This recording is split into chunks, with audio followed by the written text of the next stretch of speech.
Good evening, everybody, and welcome to the December 2022 meeting of the Philipstown Conservation Board. What I'd like to start with is hopefully approval of November's minutes. Has everybody had a chance to look at it? And are there any corrections or changes? Okay, do I have a motion to accept minutes? So moved. A second? Second. All those in favor? Aye. Aye. Okay, thank you. Okay, we're not going completely in order. Let's start with new business with Forest Farms. Charlie, you're up. Yeah, I'm here to meet with Forest Farm. We were proposing to just in a small area. You have to go to the microphone. Sorry, Charlie. Yes. Modern. We're looking to clean a small area of a reservoir / pond to just improve it where it's silted in one corner for irrigation purposes. He's drawing water from it now, but over the summer it was pretty dry. Max had done a site visit, but he's aware of what I want to do. It's not much bigger than this room, about 2 foot of soil. A couple hundred yards, going to store it on site, regrade it and seed it. It's pretty straightforward. It's just going through the process. Yeah, I think honestly, the next step would be for the board to go out and take a look at the site, and set a site visit, and to kind of discuss, I guess, the plans in the field to kind of get a better sense of the ultimate end result of the project. Okay. And then I think some of the board members might have some concerns regarding timing of the dredging work, and potentially what could be impacted that could be currently living in the pond. So I think that discussion needs to be had either, in the field or at the next meeting.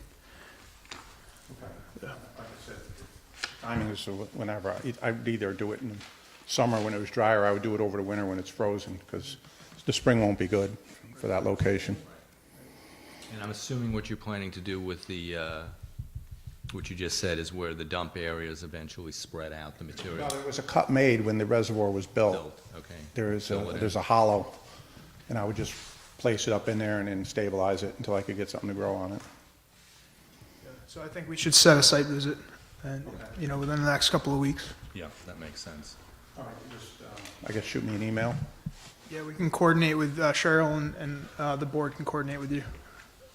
This way I can take you guys up there if the owner's not around. He travels a lot, Yeah. so. Okay, so because I think we're going to have one other site visit most probably. So we'll coordinate and we'll get back to you very quickly. Okay. Right. And Thank you you. had said to me that you had preferred, if possible, thinking about doing it in the winter when the ground's hard. It would be easier for me. Right, The ground will hold up. It's either going to be that or really dry. in the late summer. Got a problem with that. Okay. Everything's hibernated in the mud. Not gonna happen in the winter. No. You get it when they're all out of there. Everything's down into the frogs, the turtles, whatever else is under in that mud. You're gonna destroy them and murder them. That's not a good idea. Okay. So it has to be done when everything's up, not on the banks and watching it happen, all right? Okay, so you're suggesting, Lou, late summer? Or late spring. Summer or spring? Late spring after peepers are When- out and everybody's when out? Everything seems to migrate out. I mean, you'll see turtles on logs, you'll see Right. snakes, you'll see frogs sitting around. And I don't know how you're gonna inform them what's going on, but whatever can be done to save them would be a good idea. Well, the area won't be underwater. It was above ground. There's no water covering the area we were looking at doing. So we'll site visit it. Okay. Okay, We'll go out there and take a look. all right. Yeah. Thank you. Thank you.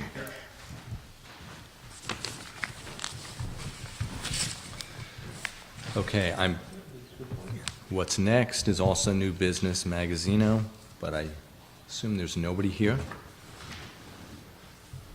You want to just, because you're more familiar with this than anybody, just let's not spend a lot of time on it, but why don't you just review? Yeah, Margaret McManus from Beatty and Watson reached out to me about a month ago and informed me that the property owner had been issued a notice of violation by the DEC for installing 2 sonotubes in plastic culvert pipe in the state-regulated and town-regulated wetland along 9 that fronts the Magazzino property. Apparently, they went to court, and the judge ruled, and I'm not really sure what the judge ruled, and that was what we were hoping to understand more tonight by discussing with them. But essentially, they've moved through that process. They were not ordered to remove the sonotubes from the wetland area. But at the same time, the DEC also will not issue them a permit retroactively to install the sign, but is not preventing them from installing the sign as well, because they have already gone through the hearing that they went through. So I had suggested to Margaret at that time, once she had kind of filled me in that, oh, here she is, okay. Speak of the devil.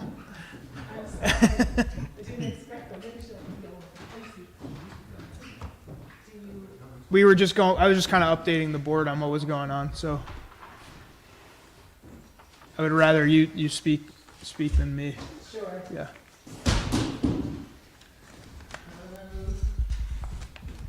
This is already done. Yeah, the tubes are in, but the sign isn't out there. Good evening. Margaret McManus, Stadium Watson. Yeah, the microphone, please. Okay. Margaret McManus from Beatty and Watson. So this is at the Magazzino Italian Arts Center, and during the original or the second application for the new building, part of the project was going to be acquiring this other lot. So there was this subdivision process all along, and then at the very end, it didn't happen. They couldn't acquire the land. So at the last minute, we had the sign that was proposed here. We quickly moved it just to the corner of the lot. And no one really thought about the implications. And this is part of the wetland. So it wasn't part of the condition. Obviously, if we had really thought about it, one of the conditions of the resolution would have been to secure a permit for that. So in the meantime, the posts were installed. And DEC, someone notified the DEC, there was a violation was issued, went to court, it was dismissed, and subsequently we applied for a DEC wetlands permit. After, it takes a while back and forth with the DEC, they determined that they will not give a retroactive wetlands permit for the disturbance that I already had, and they have no problem with us installing the sign on the posts that are already there. So this is a blow up. These are the 2 sonotubes and the concrete is poured into the sonotubes, so they exist. And we now want to place the sign on there, and the sign is basically, it says Magazzino Italian Arts Center.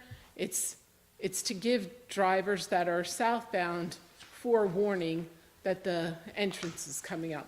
There's already one installed on Vineyard for the northbound traffic, so now we want to install the one for the southbound traffic, and inadvertently, we already have the posts in the wetland. So if anybody has any questions. I guess could you go into a little bit more detail on the court hearing? I mean, it was just dismissed outright. There was no resolution between the property owner? I was not at it was a violation against the owner. So the owner's representative was there, the architect. I do not really know exactly what happened in the court. I just know that, and this happens a lot when DEC issues violations, they're not looking to do punitive. They're not looking for money. They really just want everything to be resolved, mostly. When there's stormwater issues, DEC likes to come to the site and make the changes that make it in compliance. So, and actually, the DEC, when I spoke to them, they had to research and find out what happened in the court. So it's the court, was the judge's decision. So there was no mitigation required as a result of the violation? No, I Even- mean, there are these sonotubes, Yeah. you know, it's, No, I pass them every day, so. Yeah. I live right you near know. there. And they didn't bring a machine, I mean, they couldn't get a machine onto the other side anyway, so it was, mostly, they went in, they used post hole diggers and put the sonotubes in and hand mixed the concrete and poured it in. So I don't think there was a lot of disturbance anyway during the process. How large is the site? The side, just the side. Oh, the signs? It looks like it's, what is it, 2.6 feet by 6 feet? Yeah. At a height, you know, at a base height, Four. it looks like 1.5 feet, so it's like, yeah. Yeah, about 4 feet high.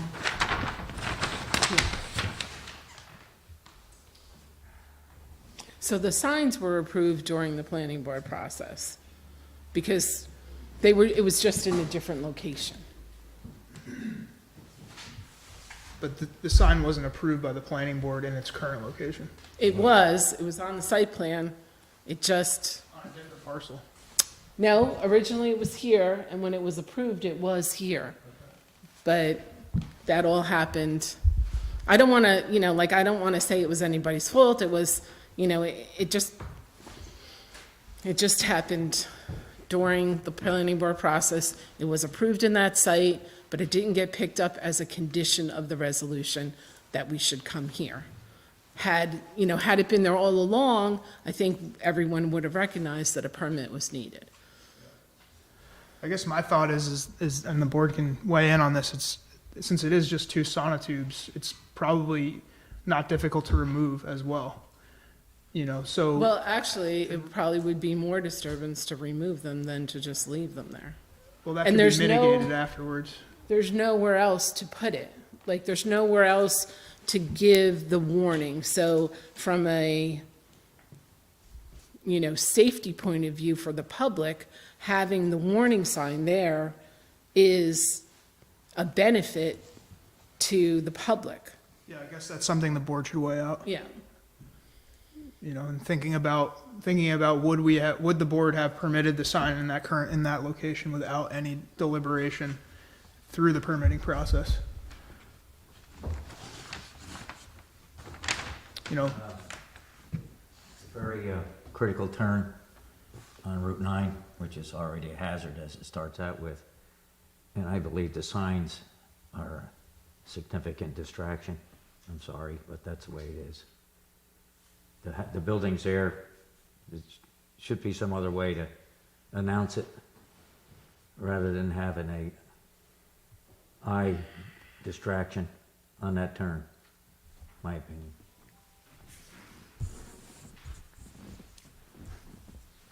Other thoughts? I do question the efficacy of having a sign on the opposite side of the road. Typically, a wayfinding sign is on the same side of the road as you're traveling, so if you're traveling south, the sign would be on that, you know, the other side of the road, essentially. Right. I know you don't, I know they don't own We the don't other own the side. property on the other Right, side of the road. right. So You the have only to get where to some put sort it of a would be agreement. where Yeah. it's now, where it's proposed. Yeah, that reduces the value of a sign, right? Just on the other side. If it's on the opposite side of the road, because you know, yeah. It's just, it's kind of, I think, best practice for wayfinding is typically that you'd have it on the same side of the road as the car is traveling. Right now, there isn't an approach sign. People find the entrance, although maybe some people drive past the entrance, you know? Also, even if there's if you're approaching and you know that it's somewhere, you're getting a little signal that the entrance is ahead. Yeah, I mean, I totally understand the reason for it. It prevents people from stopping short to make a Yes. left-hand turn, which I've seen happen. Yes. Other thoughts, Well, comments? I mean, with the GPS technology we have today, and, you know, warnings on the GPS, I mean, internal to the vehicle, are signs even necessary for that kind of thing? I mean, you know, sometimes when I'm using the GPS, it says you've arrived and you don't know, you're not right there. That's true, that's happened. Other comments?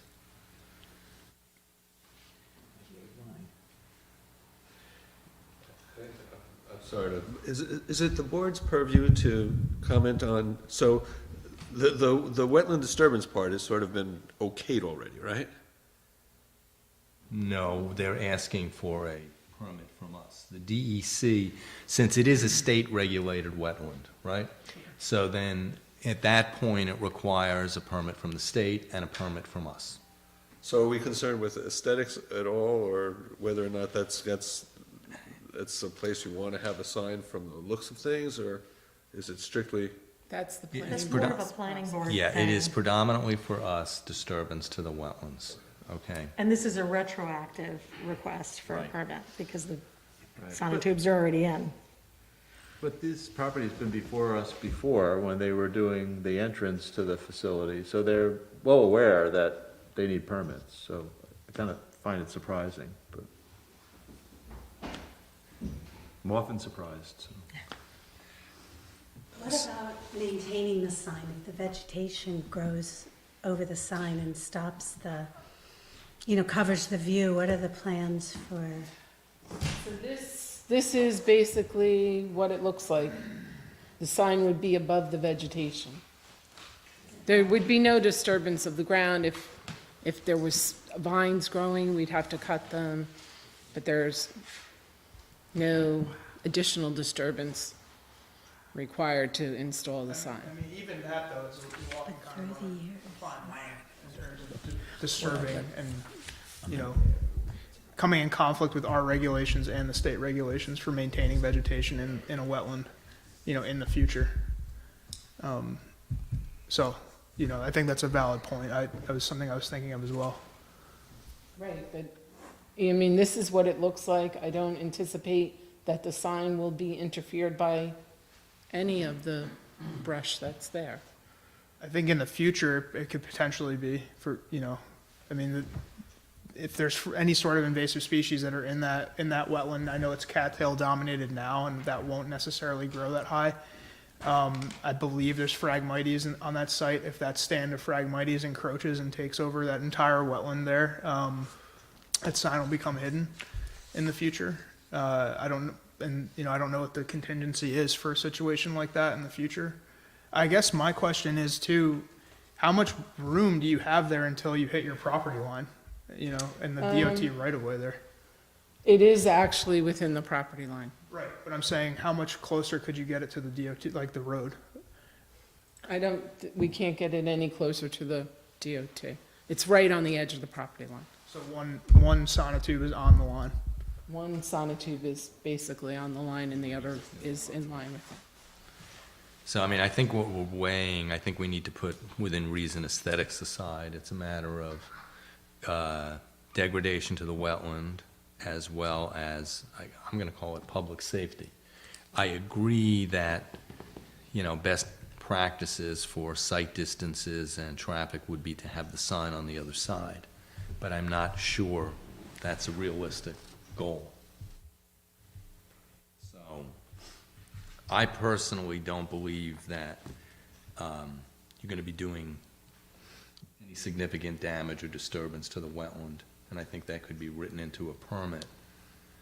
But what's the value really of the sign? In this It's- location, it's on the wrong side, we got GPS technology, it's not a necessary structure. It was done without a permit, it should be just removed. It would do more disturbance to remove it. You could just leave it there and not allow the sign. I Well, mean, then you have something stuck in the wetlands that doesn't belong there anyway, so it should be returned to its natural state, in my opinion, and then just planted with some proper natives in that spot that was damaged. I mean, the two sonic tubes, so the removal isn't gonna be great either. But, as we're saying, it's not really the ideal place for a sign. Doesn't really provide the value that you're asking for, in my opinion. Okay, now while not ideal, the state often, even for what I'll call private intersections or right-of-ways, will put up on the correct side of the road, which would be the west side, one of those yellow signs that, would be, I guess, a T or something. Do I think it does as much as depicting exactly where this is? No, but I guess that's another solution, because I'm getting the feeling a lot of people on the board are uncomfortable with this. Yeah, I mean, even exploring that option of putting a sign that's, maintained by the DOT, like one of those little blue cultural signs or whatever that's, has whatever attraction is coming up down the road. That's another Yeah, possibility those too. browns, they're brown, I think, or are they blue? Maybe they're blue now, I don't know. Yeah, I mean, Yeah, that's, I mean, even if that option was, if you were to pursue investigating that, I feel like that would provide a little bit more, looking towards other alternatives. So we can look into that and come back to the board, rather than you voting on something now. Yeah. And I think figuring out in detail what happened at that hearing would be really, beneficial. If there was some sort of resolution that the property owner and, the court came to, that would be helpful. I can find out what happened, yeah. Okay, this is separate, and I recognize this is separate, so I think we're on a track for this sign, and you're gonna do, sorry, let's sew this up, sorry. so, go ahead. I just have another question for you, Margaret, about the new building. Okay. That went before the planning board, and I don't know whether you guys know anything about this. I have no recollection of it ever coming to us. No. If it's Did outside I'm not suffering from amnesia. It did not. If it's outside of the buffer, it would not need to. And it is completely outside of the buffer? When I eyeball that building, I feel like it isn't, so I just wonder. Well, Why would you see it before I started to see concrete walls going up? so the delineation is over here.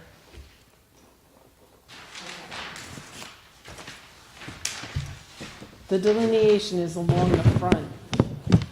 So it is farther away. It's farther away, it's by the existing. And it's also up, right? And it's by the up this existing, upslope. it's back here mostly, it's in the front and back here and a little bit on this side, but it's not by this building. Okay, this just kind of raised that up for me, and I just wasn't sure whether I could not remember that we saw it. Yeah, it brings up an interesting point. I mean, to me, it looks like the building, what's the scale on this, is outside of the buffer, All of But the improvements outside of the buffer. including the parking, because. Including the parking. I'm just trying to remember, we're wet over here. What? And then there's a culvert that goes under the road. Okay, that answers Yeah. the question, and then it is. Yeah, okay, this up-leveled it for me. It's been bugging me. Yeah, that makes sense. So thank you. But they had come here years ago for the entrance, Yep. I believe. Of the original Yeah, building, the yeah. original building. Yeah. Yep. and the But I parking wondered lot. the same about the buildings, the new buildings. So are we all comfortable with, we'll meet again on this next month? You'll look into what the state might be able to do for you in I'll terms of find out putting what that a sign process on is. the correct side, if you will. And I'll also find out about what happened at the hearing. Okay, Thank you. thank you. All right, thank you.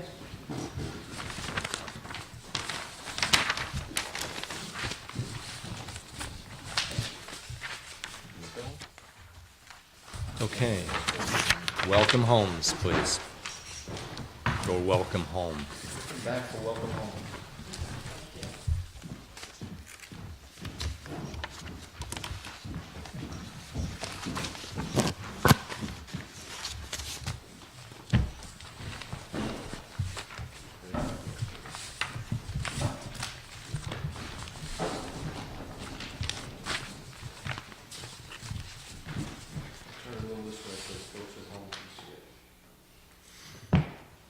Good evening, Steve Marino, Tim Miller Associates, back this evening for Welcome Homes at 1557 Route 9. Based on our previous discussions, we've expanded our mitigation plan. Just as a kind of an overview again, we're proposing to restore that gravel drive that kind of circles the development area of the lot. We're proposing to expand the existing conservation area. It's represented by the existing is the pink, and our expansion is shown in purple. We've upgraded the septic system by including a pre-treatment system. Part of our discussions at the last meeting was what kind of maintenance, et cetera, was involved and how are the property owners aware of that.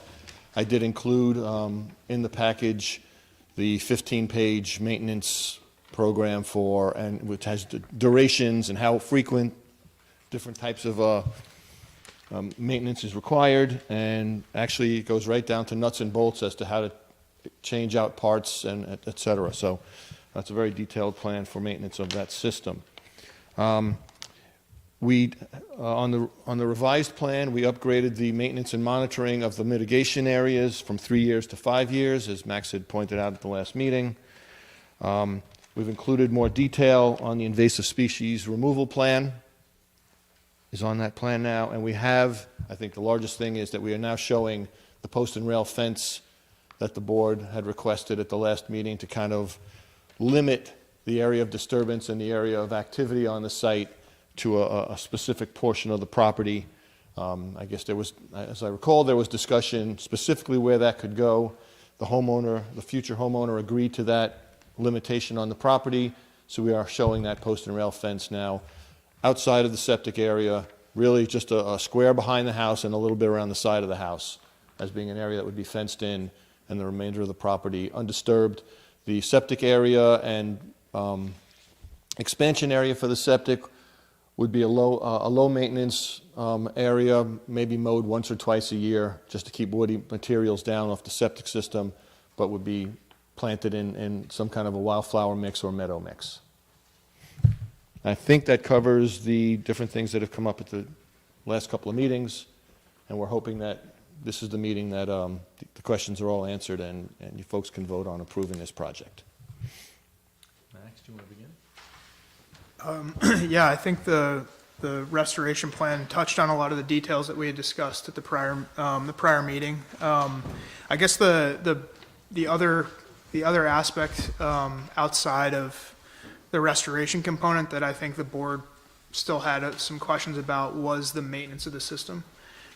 So I went through the information that you provided for us and was looking at this system inspection checklist, and I think one of the things that the board was trying to come to an agreement regarding the maintenance of the system was figuring out if this could be some sort of like a binding document that the homeowner would submit these reports to the town on a periodic basis, that in the same fashion that we've done with other projects with the peat systems. Yeah, as you see in that maintenance plan, they do include a checklist at the end that the homeowner can go through and mark off what's been done, as well as a troubleshooting guide if there are any issues with the system to help the homeowner figure out what's going on. As a permit condition, if you want us to annual reports, something along those lines, I don't see there's any objection to that. Yeah, I think the only, That'd be filed with the building permit, with the building department, I guess, or? I think it would be, us, the building department and myself. I guess the only question that I had was, have you guys been able to find someone to do the maintenance on the system? Or has that been explored at all? It hasn't been explored to my knowledge. Okay. In terms of finding a specific contractor to do that? Yeah, I looked up online, I looked on their website, and there's one guy, one company in Brewster. I don't know if I think maybe someone should reach out to them to just see if they have a technician that can come out and do that work. It seems like the only company in the area. Looking through the information they provide you, it does seem like it's intended to be mostly homeowner accessible. A good DIY guy can do almost everything on that checklist, but yeah, certainly it says on here, I know this is something that I wanted the board to consider, is that they were just saying that an authorized service provider would be typically the one coming out and doing this checklist. So including Yeah. an inspection report from an authorized Yeah. contractor? Okay. That was the biggest thing, I think, for us, and just trying to figure out a mechanism to submit those reports back to the building department. Okay. Other comments?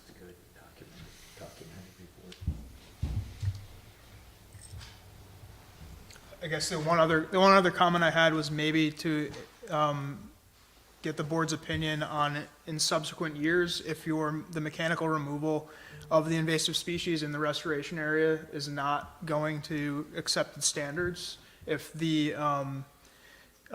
your plan would potentially contemplate the use of herbicides in the future. That particular plan that I put on this mitigation plan typically includes use of glyphosate as an herbicide component if required. Okay. For this specific site, just because of the sensitivity, and, I did take that out of the plan, but at some point, we're going to be doing 5 years of annual inspections. If it gets to a point at year 4, year 5, where we're still not controlling some of the things we need to control, we would come back to the board for an herbicide permit.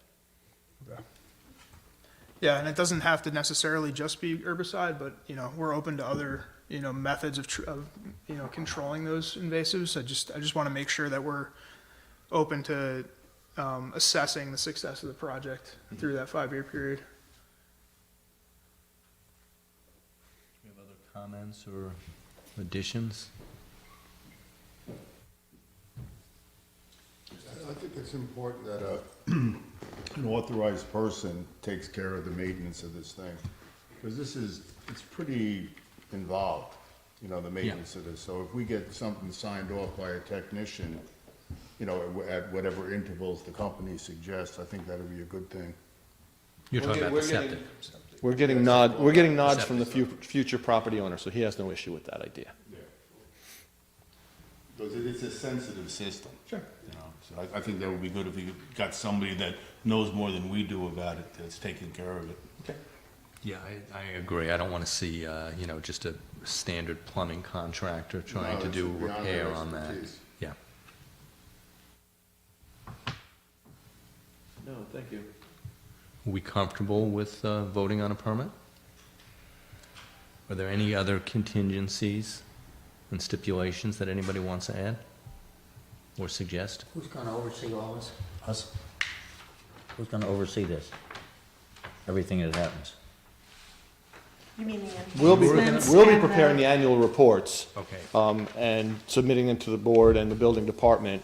If you guys or Max has any issues with with what's reported, then we can certainly go back out to the site together and kind of.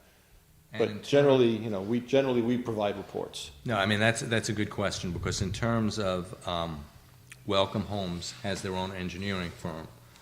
Or I think that since you're familiar with the property and you have expertise in wetland science, I think that a wetland scientist, I don't know if we can necessarily specify you in particular on the permit, but I do think a wetland scientist needs to be watching this. Yeah, in our maintenance notes, we do require that it be an environmental site monitor. In other words, somebody familiar with wetlands and natural resources.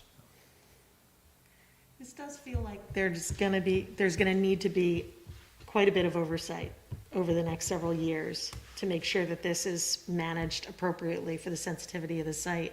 Does that mean that we need an escrow because of Max's time? They have one. They do have, Yeah. okay, just wanted to make sure. Yeah, you need an escrow on 2 levels. One is the management over time, and just the construction itself. Right, You know, right. for the I just whatever wanted it to is, make 6, sure 8, that there's 10 one months. that's adequate to cover that 5-year period while this is being worked through. Yeah, we'll have to, I mean, we can go into, there's no time limit on permit renewals, so this permit will be renewed from a wetlands perspective, for the next 5 years, and then we'll just look at escrow balances depending on how much time goes out there, and that can just be replenished over time. Yeah. Okay. Can I just ask the homeowner question, if you don't mind? Sure. Are you comfortable that you understand the limitations of the site and why it's so sensitive? Yeah, for sure. Okay. Yeah, So do I have a motion to grant a permit? I'll make a motion to grant the permit. Do I have a second? Second it. All in favor? Aye. Right. Okay, Thank you, everyone. thank you.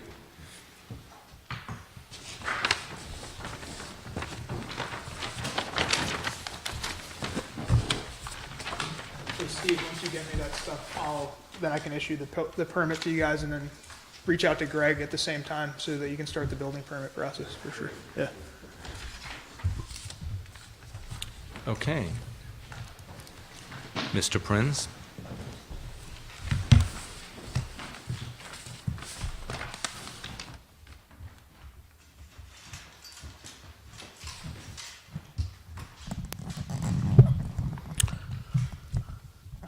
Good evening. So this is regarding 15 Kings Dock Road, and we submitted a cover note as well as 4 scenarios. That was in response to what I heard from the board, was that they wanted us to consider alternate scenarios, particularly for the pool, but also, is there anything we could do relating to the addition? So there are 4 scenarios there, and maybe it's sensible to talk about the addition first, which has always seemed to be the easier part of this application. In each of them, we tweaked the addition to reduce the steep slope disturbance. And in addition to the roughly 100 square feet of reduction that we had in the November meeting. We can't really reduce the size of the bathroom anymore. It's as narrow as it can get and still turn around a wheelchair, et cetera. And we explored moving the addition 2 feet closer to the house, but that actually only saves 35 square feet of steep slope disturbance, and unbalances the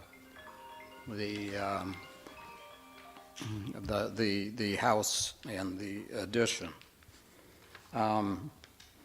The bedroom, closet area, and the bathroom are basically the same size as what's in the existing house up on the second floor. You know, there's no McMansion going on here. They're not big rooms. It's been suggested that we should use more of the existing patio in order to reduce encroachment on the steep slope. But using more of the patio wouldn't decrease encroachment on the buffer.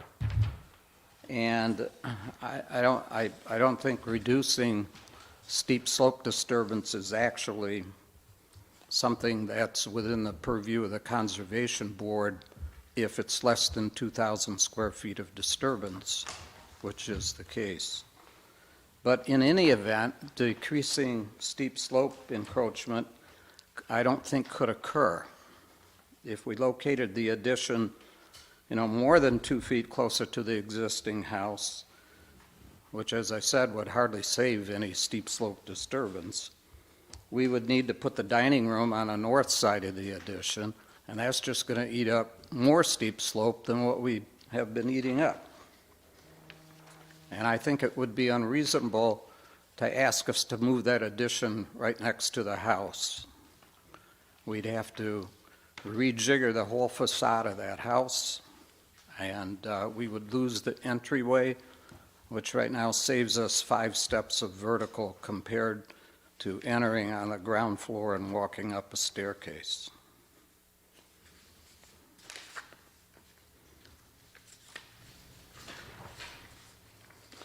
And while I haven't heard anyone at these meetings suggest that we should utilize a portion of the existing first floor, we concluded very early on that the first floor is already pretty constrained.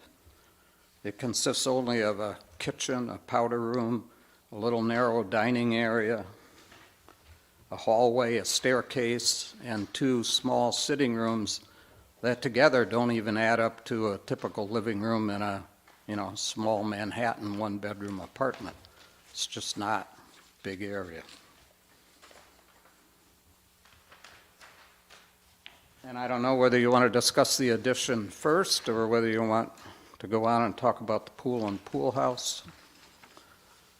It's up to you. They go hand in hand, so you might as well discuss your thoughts and alternatives on the pool. Okay.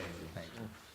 In each of the scenarios, we decreased the pool house width by another 7% in addition to the 19% reduction that we had done for the November meeting. We've eliminated the garage under the pool house in favor of solely a necessary indoor equipment room for the pool. And this considerably reduces the extent of the excavation in the back of the pool house area. We reduced the elevation of the pool by 2 feet in some scenarios and 3 feet in others, which lowers the whole profile and including the wall by between 20 and 40%.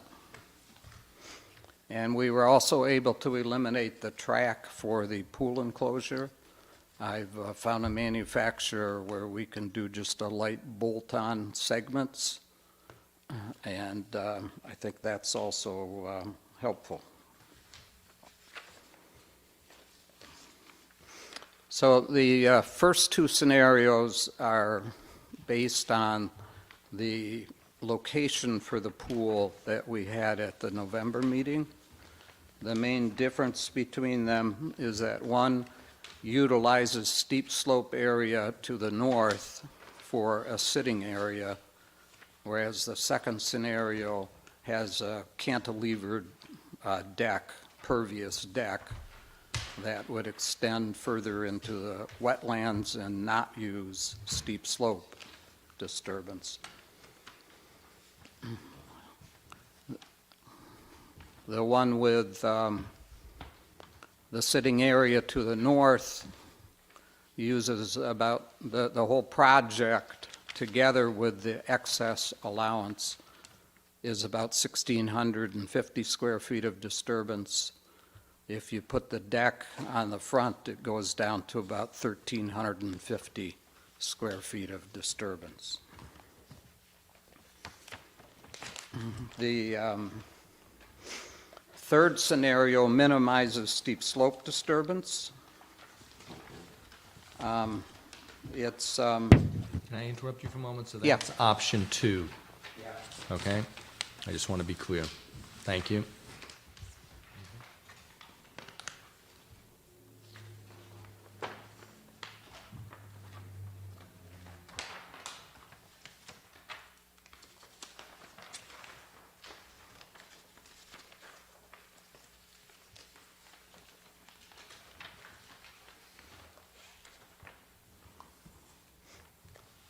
So you're looking at option 1B. The second page. For, yeah, that's scenario 2 in my notes. 1B is scenario 2? Yeah, yeah.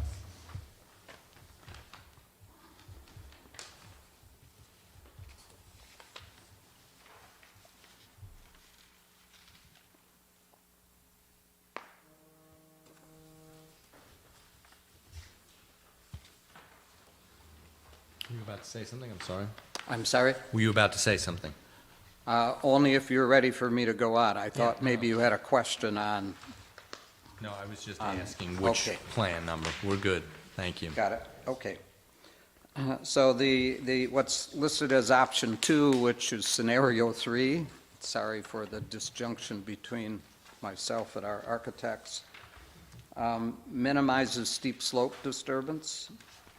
It uses a little bit more of the buffer. And the fourth scenario minimizes buffer disturbance And the total steep slope disturbance for the whole project, including the reasonable excess, goes up to, I think, 1,890 square feet. So the idea was to present you with what we did in November, tweaked, that reduces the size of the pool house, eliminates the garage, lowers the pool, and other benefits. Personally, I think that's probably the best location for it. But the other two scenarios, one minimizes steep slope disturbance, the other minimizes wetland buffer disturbance. Did you do any drawings at all using the patio area?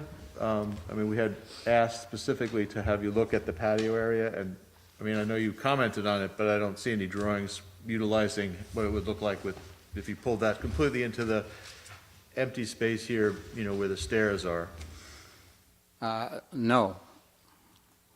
That, unless you pull it right close to the house, which I think is totally unworkable, you really don't save any steep slope disturbance. But you didn't ask an architect to do anything with that? You didn't ask an architect to come up with a plan for that? Because, you know, an architect may be able to do something that you haven't envisioned yourself. Yeah, I've spent $15,000, $20,000 on our architects. They look at all this stuff, they study it, we rotate it on a screen. It doesn't work. You know, you want us to move it 2 feet closer? It only saves 35 feet of steep slope. I don't get it, but, you know, if that was the price of let's move forward, okay, I'll move it 2 feet closer. It just, you know, I don't think that's what it you're doesn't make asking. sense to me. When I was asking, I asked to consider utilizing that patio, because to me, I can envision, you know, an area that would meet your goals using that space and still achieve some of the things that you mentioned that you wanted, which is to be able to see the stream in the back and have a kind of an entranceway here. But again, you know, it's Okay, your but- dime. but- I mean, but I know then you you have to can't- pay for it, but. Yeah, then you can't have the dining room on the patio, which is the only real place for it. You got to put it on the north, and you're just going to chew up steep slope. So it doesn't produce a benefit. Again, that's your opinion. I asked specifically to see some drawings to understand it ourselves, and that's fine if you chose not to do that. I can envision utilizing a lot more of this space here personally to pull it out of there, but that's just my opinion. Well, if you pull it real close, then you've got all the fenestration on that side of the house that you basically have to get rid of. And we lose the entryway. So now if we went in on the ground floor, we got to climb 15 steps to get to the house that we would use. Yeah, I'm not Right now, we only entrance climb way 10 there, that's all. steps. Maybe I'm missing something completely, but I can envision a new entranceway that achieves the same thing, but I'm missing something, I guess, that you see. Do I have other comments or questions? Well, I had sent all of you a communication that I had sent to Mr. Prins a little while ago, and I'm not sure this is within our jurisdiction right now. I think that after a long discussion with Ron Gaynor, the town engineer, he believes that, including construction and during construction, that more than 2,000 square feet of steep slopes will be disturbed in any scenario. So at this point, I understand your frustration, Mr. Prins. I'm sort of a little frustrated too that we can't move this along, but I think we need to, and if anybody thinks I'm wrong, please let me know, but I think this needs to go back to Ron Gaynor. I think he needs to make a determination, because I think the steep slope issue is going to be planning board. I think then we will be dealing with a wetland permit, which is a bit easier to deal with, but I think that's where we are right now, unfortunately.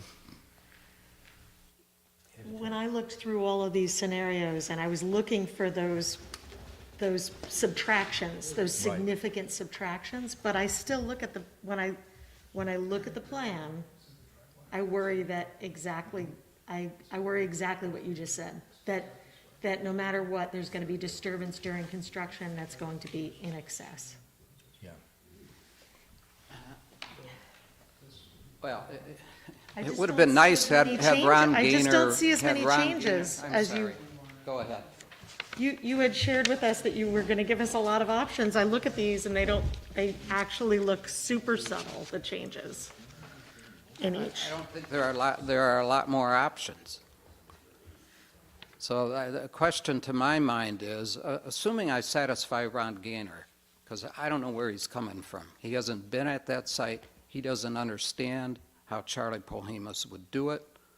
There is no way it will disturb more than 2,000 square feet. We will make absolutely sure of that. So if I got to go persuade him of that, Well, the part of it- question to my mind is, if I persuade him of that, are we going to move forward, or should you just deny it tonight? And then I can appeal it, and we can figure out what's We going to can't- happen. We can't deny, we can't vote on it tonight because I'm listening to the town expert. And if our town engineer is telling us that it most likely is going to be more than a 2,000 square foot disturbance, it's not within our purview. I can't in right conscience vote on it. I can make a suggestion, which this is just a personal suggestion now. I do believe you should be working hand in hand with an architect and an engineer together that are comfortable with working with one another. Because a lot of times an architect will come up with a beautiful structure, but that structure needs to be able to be built, stand up, and withstand the elements, and that's the expertise of an engineer, usually not an architect. And I think that might be part of your conundrum on top of having a ridiculously constrained site. Well, we've been working with Beatty and Watson. Beatty and Watson has no problem with what's been drawn. These are not plans from Beatty and Watson. No, they're not plans of Beatty and Watson. That isn't required in the code. You can use an architect, you can use an engineer, you can use another appropriately licensed professional. Should I have plans from both of them? So, again, unless the board thinks differently, I really think that we're in a position this needs to go back to Well, Ron. it's sequencing. I mean, and that has to happen before we can even look at a wetlands permit. Yep. If that's the case, if that's Yep. what Ron is saying. So that it's a matter of sequencing. So we don't get to say that you would get wetlands permits now before it goes before Yes, PB. and I'm not asking for any vote tonight unless you want to deny it, so that I can move forward. What I am asking is, assuming that I satisfy Ron Gaynor, and he says, yeah, this isn't a planning board matter, are you guys interested in moving forward on what we presented, or do you want to say no? Personally, I haven't been, I mean, I'm not satisfied that you really considered pulling this forward, the way that I had discussed. So I would like to see that if we were going to vote on it before, I decide whether, okay, yeah, you're right, I understand you have a vision and you're the expert on it, it's your home, of course, but we don't necessarily see what you see. So you have to help us understand that, is my comment to you. Okay, I'll ask the architects to do that. You guys won't like it. It doesn't work. I mean, we had discussed other things. I don't know if anybody else has comments. We had discussed making the pool a bit smaller too, so that there's less encroachment, and that's something that you didn't want to do because this is not a small pool. It's not an Olympic-sized pool, but it is a significant-sized pool. It's an entirely normal-sized pool. It's within 30 square feet of a 20 by 40 pool, which is kind of standard pool. And if you had a normal lot, it wouldn't be an issue. It's just that this Yeah. is not a normal lot. I mean, I think, you know, small, medium, large, extra large pool, that doesn't, I'm not interested in, you know, water slide, whatever. It's the constraints of the lot. It's the ecological constraints of the lot, and that's what we have to wrestle with. Yeah, okay, And but putting a what- pool in that location, small, medium, large, or extra large, is a challenge. It just is. But what is the ecological problem? It's within a wetlands buffer, and you're encroaching on steep slopes. You're changing the topography of that hill, Yes, that and area. that's what's contemplated by Chapter 93. That's why we're here. That is why we're here. That's exactly right. That's why we're here. And Chapter 93 is basically all couched in terms of reasonableness. That's right. If it's reasonable and meets the 93-8 criteria, go ahead. You're absolutely right. It's Okay, about so reasonableness. I can't fathom what's unreasonable about this. You're getting so much benefit out of a new septic system and other mitigation. There's no danger to the wetlands here. There's absolutely no danger to the stream. So I don't get it. But I'm not the decider. Right.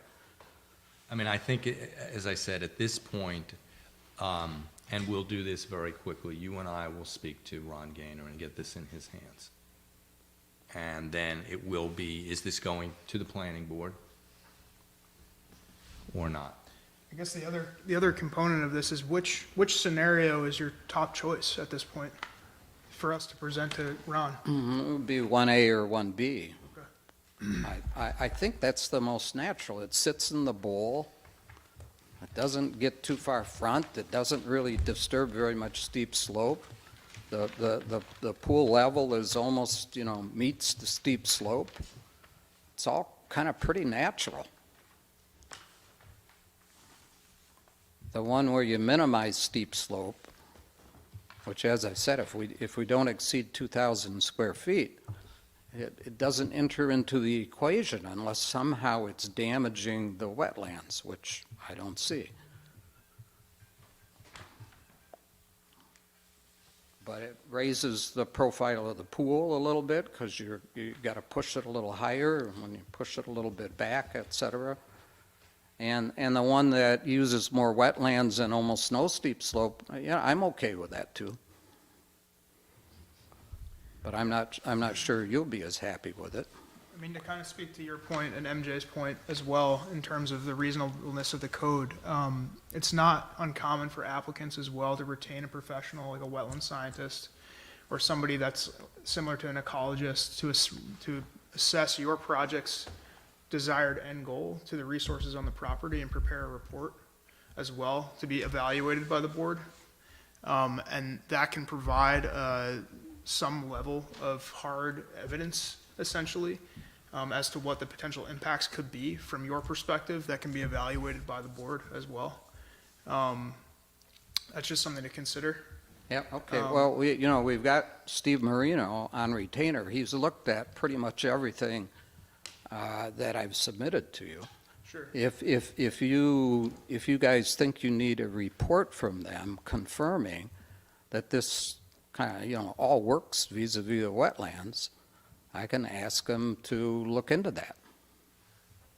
Yeah, I mean, part of that report would probably be an inventory of what's there and what could be affected, essentially. And then his evaluation, and then the board can essentially look at that Yeah, and but there's take a nothing critical look. there except wild wisteria and 3 trees. But then, what I'm saying, I guess my point is you'll have a document that will state, here is the impact, here is the potential, and the board can evaluate the efficacy of what he put together, and the validity of the statements in the report. And it could support or, and that it'll give you a starting point on the record, instead of just saying there is nothing there, because we don't really know. I mean. Well, you've been there twice. Sure, but there's a lot of seasonality to a lot of the understanding of what ecologically could be relevant in this scenario. And, I think it could be a benefit. I'm just throwing it out there as an idea to help the process along here, in some way, essentially. Yeah, okay. And then, we've discussed a couple times putting the pool over on the other property. You guys haven't liked that. We No, haven't, It's not that we didn't like it. We basically said to you that it would probably be out of the wetland buffer, and you would have to discuss it with the planning board because you are in the Hudson River Scenic Overlay. And I think if a structure was designed properly, that would blend in, which I think could be done, that would be acceptable. But I thought for you, what was not acceptable is the distance from the house. well, it's not great, My wife has a chronic illness, so I mean, exercising in a pool is great for her, but walking 300 feet to get there isn't the greatest thing. So we're not, all we said is it's just not our jurisdiction. Okay, well, I partially may have misread you, Yeah, no, we're not against that at all. And but, that- but there's no planning board involvement because you have to disturb 10,000 square feet before they're involved, and, It has to do with the overlay, doesn't it? and it would be almost no steep slope, et cetera. I think if there's a viable location on the other parcel, I think honestly, when I brought up the fact of bringing us alternatives in a holistic manner, that's something that I thought would come before the board in terms of looking at alternative locations, instead of alternative layouts. Yeah, okay, I was hesitant to do it, A, because I thought you guys were highly opposed to it. And secondly, because the greater distance is a drawback, and the location right by the house would be better. Right. From our health point of view and other factors. So because you could certainly put, and actually a large pool over there. Right.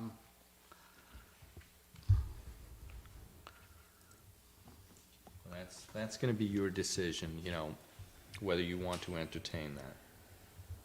And if you were entertaining that, then we're basically back at, we're definitely at under 2,000 square feet if we're just looking at steep slope disturbance for the addition. Oh, yeah, then there wouldn't be any issue at all. Okay, so talking with Ron Gaynor, should I call him up? No, we'll contact him. You're going to talk to him? Yes. Because at some point, I'm going to need to talk with him, or I'm going to need to talk with him, with our architects or Charlie Polhemus or somebody, unless he goes there and looks at it and says, oh, I see what they're going to do. That's where a report from somebody would come in handy. What's that? That's where a report from an expert, a wetlands guy would say how many square feet you are actually moving into. Well, if that's something you want within Steve Marino's purview. Yeah, I think there's so many different moving parts here. I think we'll go to Ron with your top two scenarios right now. I think contemplating looking at an alternate location for the pool completely should be on the table still. And if that's off the table, then I think that maybe you and I should have a discussion with Ron, and then we should have another meeting, with Mr. Prins and maybe Charlie, and really see if Ron is understanding the construction sequence, the ultimate end result of the impacts, and then that would finalize moving forward with whatever you're proposing here. But I don't think that, from what I'm hearing, maybe the board still is not completely comfortable with any of these four scenarios. So, I think you want to pick, you may have to pick all of those different options to start looking at. Yeah, okay. But if there's if you get a report from Steve Marino that says, yeah, this can be constructed without adverse impacts on the wetlands and the stream, does that get you over that hurdle? Sometimes I hear people are worried about the sheer size of it, which isn't that big, but I don't think it's relevant. Well, it is relevant. I think the first hurdle is, is this within our jurisdiction? Or is the lead agency going to be the planning board? And I think we can get a determination. I thought we had figured that out months ago, but No, because we've never Apparently been not. comfortable with the calculations that were done on disturbances, and we did tell you that. And that's why I consulted with the town engineer, who has looked at these plans. So, and I have to go with his expertise on that. yeah, so let's all talk with them. You talk with them first, we'll Yep. talk with them. Yep. Charlie talk with them, I'll have Steve Marino talk with them. There's just no way we would construct this to go over 2,000 square feet. I think the benefit, touching back on the Steve Marino component, or a wetlands expert component, the benefit would be if you've dug your heels in on this location, we've determined what path to go down in terms of lead agency. And now the board has your final, decision on what you've presented to them. Then, an evaluatory report, talking about the natural resources on the property and what could be impacted, and the steps that you're going to mitigate those impacts can be evaluated by the board at that time, on the record. I think that would be the utility of that. Right, but it's too premature right now. Right. Yeah, okay. So let's, switching gears a moment, let's assume we bite the bullet and say, okay, put a pool on the other property. Doesn't require, it's just a building permit, and I guess a minor permit from you for a machine to get from the road to the site and to connect to the electric, which is underground there. Then, in terms of the addition, is that still a huge problem, or do y'all think, let's figure out mitigation? I mean, I would say it would be less of a problem, but I do tend to agree with Rob that it would be nice to see what is an alternative where you're cutting into the steep slopes a little bit less, to just see an alternative. And that alternative might not be good. When I say it might not be good, for some reason, because of elevations, because of what you want to do, it might not work. And we understand that. I mean, as I said in my communication to you, my understanding is part of the reason you want to build this, the way you want to build it, is to have a view of an intermittent is to maximize an entranceway that has a view of the intermittent waterfall. That, to me, is not necessarily a compelling enough reason to allow you to definitely cut into steep slopes. But if we see an alternate plan that is rational, that is not necessarily meeting your goals, sans a view shed, we might very well be far more comfortable with permitting this, though we would want to see both from an engineer and somebody like Mr. Marino, how's it going to affect runoff, and are there going to be any problems with that? But I have a feeling most of it, I'm guessing, would be mitigatable. Yeah, okay. I can have the architects draw that up, but right now, the atrium is a dining room, right? So you got to put the dining room somewhere else, and that's going to have to be in steep slope. And what do you want a dining room on the other side of your bathroom for? Right? It just so seeing the waterfall was a nice thing to have, but it actually works in conjunction with the layout and what sort of needs to happen. And I don't see the point of destroying that for the sake of not accomplishing anything on steep slope disturbance. But the dining room, I must say, the dining room can go back further. You still have patio back here. You could put the dining room back there if you want it facing the waterfall. Then I have to totally destroy the fenestration on the back half of the house, which has a 12-foot high, 8-foot wide window on the stairway. that'd have to be taken out. Well, that's why we're asking for drawings, so that it's considered and we can understand what's going on, you know. I don't know what else to say. So we'll do a drawing and we'll try and point all that out. Well, it'd be nice to have a positive drawing that tries to accomplish it rather than proving a negative that it can't be done, but, you know. Yeah, I'm sorry, I misspoke. We will see what we can do.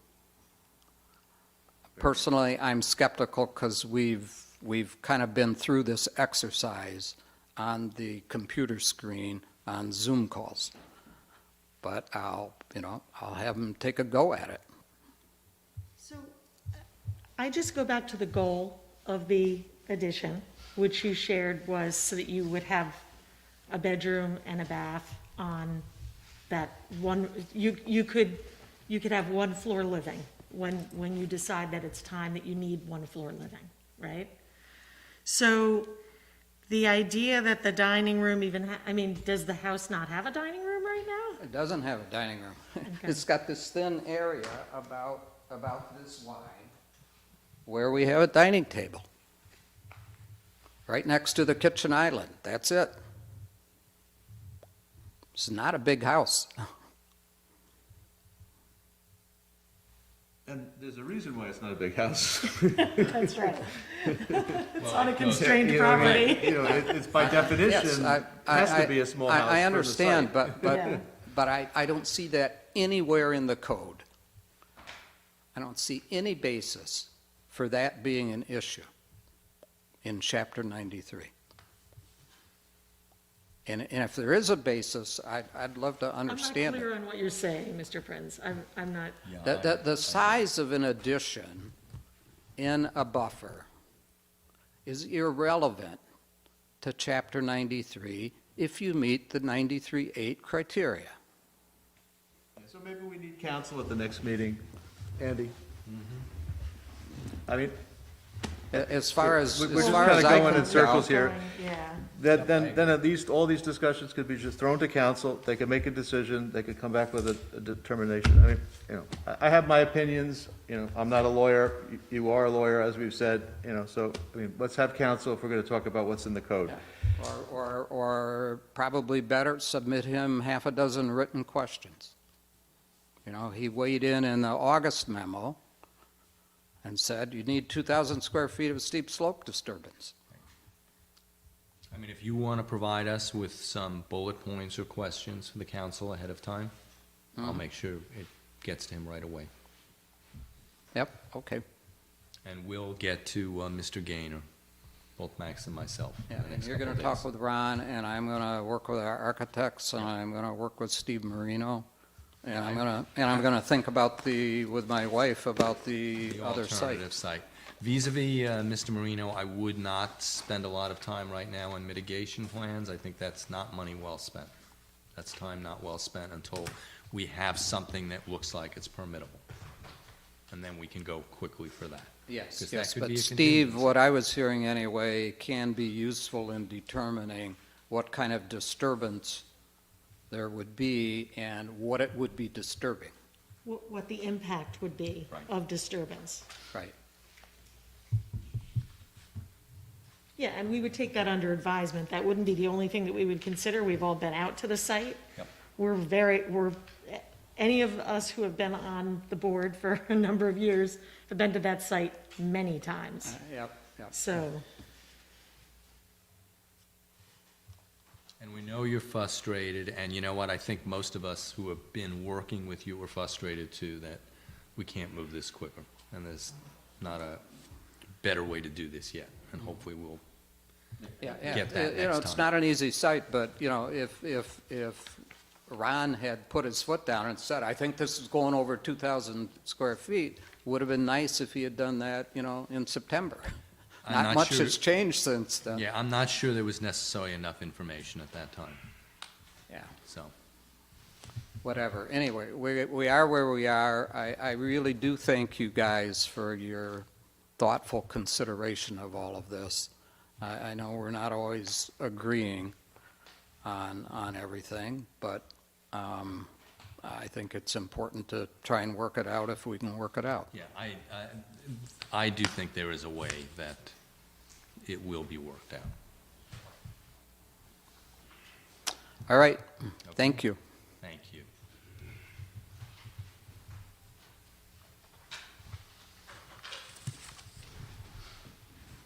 Do we have old business? Old business. No? That's, We've gone through old business, stormwater. do we have stormwater? That was the next, that's the, Nothing really new, other than I've reached out to Jason to kind of bring him up to speed on the storm, like keeping in compliance with the stormwater regulations on an annual basis, and maybe trying to reform the like MS4 and stormwater committee, which Mike had kind of headed up, and to kind of see who we can engage at this point, to kind of keep that, or, you know, alive or revitalize that group in some way. So hopefully we'll meet next week and talk. Yeah. are we also at that lovely time of year when we have to do the annual report? No, it's coming up in March, yeah. Oh, okay, And then it gets voted on in June. okay, all right. I'm ahead of the game. You're ahead of the game. Wow. Hardly ever happens. Good. Cheryl? Oh, yeah. We do. We have We that one. Do we have do. another one? Or no? No, I mean, I agree with Lou's point that I had not thought of, that it does make sense for this to be done when most of the reptiles and amphibians are out of the pond. So I don't think there's a rush to do a site visit at this point, Okay. you So know. should we do it after the holiday? Yeah, I would say we should do it after the holiday. Okay. I mean, I understood why Charlie was interested in possibly, he didn't think he would do it this winter, though. I was almost wondering, would it be possible? Just because ground is harder, less compaction if you hit it at the right time when it's frozen. Yeah. But what Lou's concern is right on. It makes total sense. So I don't think we need to rush to do that yet. Okay. You and I need to get in touch with Ron. Okay. Lou's right as usual. And otherwise, Can I ask a question of our esteemed council person? Yeah. So, I was just wondering if you had anything else to share with us about conservation subdivision, anything? No. Nowhere yet? No. Okay. No, I reported back to the board last week that I shared with you that Supervisor Van Tassel had asked the town council to look into a conservation subdivision moratorium.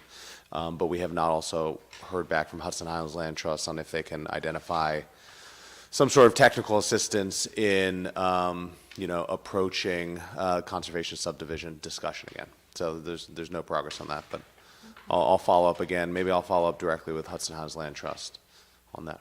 Great. Yeah. but you Thanks. did tell us last time, reading in the minutes, that it's going to be handled on the town board level, which I do think makes sense. Yes. Yes. It has to be, because it's a revision of code, right? Yeah. Which I think kind of came out of all of those discussions that the Conservation Board is having, so it's positive. Great. Okay, with that, do I have a motion to adjourn the meeting? Second. Okay, all in favor? Aye. Thank you, and everybody have a great holiday. Yeah. Happy holidays.